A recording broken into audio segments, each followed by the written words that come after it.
जय श्री राम है सभी हिंदुस्तानी भाई और बहनों को। दोस्तों, अब हम आज शुरू करेंगे गीता के पहले अध्याय के 8वें श्लोक का पाठ। लेकिन उसे शुरू करने से पहले मैं आप सभी को श्रीमद् भगवत गीता को पढ़ने या सुनने के दूसरे कारणों या लाभों के बारे में बताऊंगा। तो दोस्तों, जैसा कि आप जानते हैं, श्रीमद् भगवत गीता में जो भी उपदेश दिए गए हैं वो श्री कृष्ण जी के द्वारा दिए गए हैं, जो कि एक कुशल राजनीतिज्ञ हैं, जो कि जानते हैं कि अपने वचन देने के बाद भी उसे किस तरह से भंग ना करते हुए भी भंग किया जाए। जैसा कि महाभारत का युद्ध शुरू होने से पहले श्री कृष्ण जी ने वचन दिया था कि वो युद्ध के समय में कभी भी किसी भी शस्त्र को नहीं उठाएंगे और वो सिर्फ अर्जुन के साथ ही बनकर रहेंगे। लेकिन युद्ध में एक समय ऐसा भी आता है जब श्री कृष्ण जी को काफ़ी गुस्सा आता है और वो उस गुस्से का इजहार सिर्फ रथ के पहिए को उठाकर ही कर देते हैं। और उसके बाद अंत में अगर आपने देखा होगा कि किस तरह श्री कृष्ण जी अर्जुन को रथ से उतरने के लिए पहले बोलते हैं, उसके बाद वो खुद रथ से उतरते हैं, तो उसके बाद जो रथ होता है उसका पूरा विध्वंस हो जाता है और उसकी रक्षा उससे पहले श्री कृष्ण जी कर रहे होते हैं।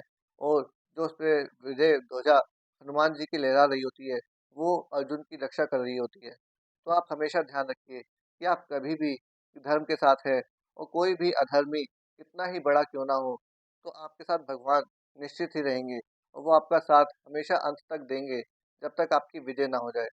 तो इसीलिए आप ये गीता सुने और कभी भी किसी भी श्लोक में आपको कोई ऐसा उपदेश मिल सकता है जहाँ पर आप उसे दिन भर मनन करके अपने जीवन की सफलता के सभी द्वार खोल सकते हैं।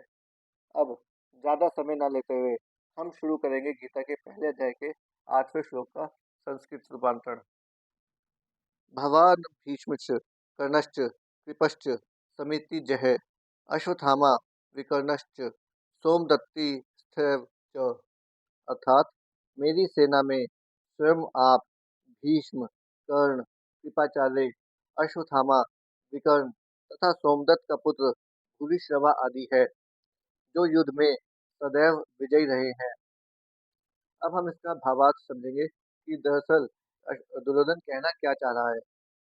तात्पर्य: दुर्योधन उन अद्वितीय युद्धवीरों का उल्लेख करता है जो सदैव विजयी होते रहे हैं।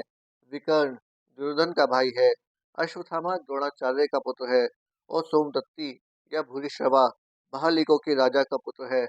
कर्ण अर्जुन का आधा भाई है, क्योंकि वह कुंती के गर्भ से राजा पांडु के साथ विवाहित होने के पूर्व उत्पन्न हुआ था। कृपाचार्य की जुड़वा बहन द्रोणाचार्य को ब्याही थी।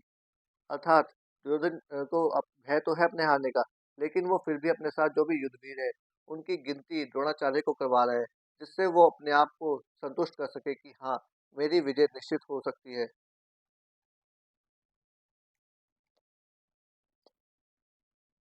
तो दोस्तों, आज के लिए इतना ही। धन्यवाद।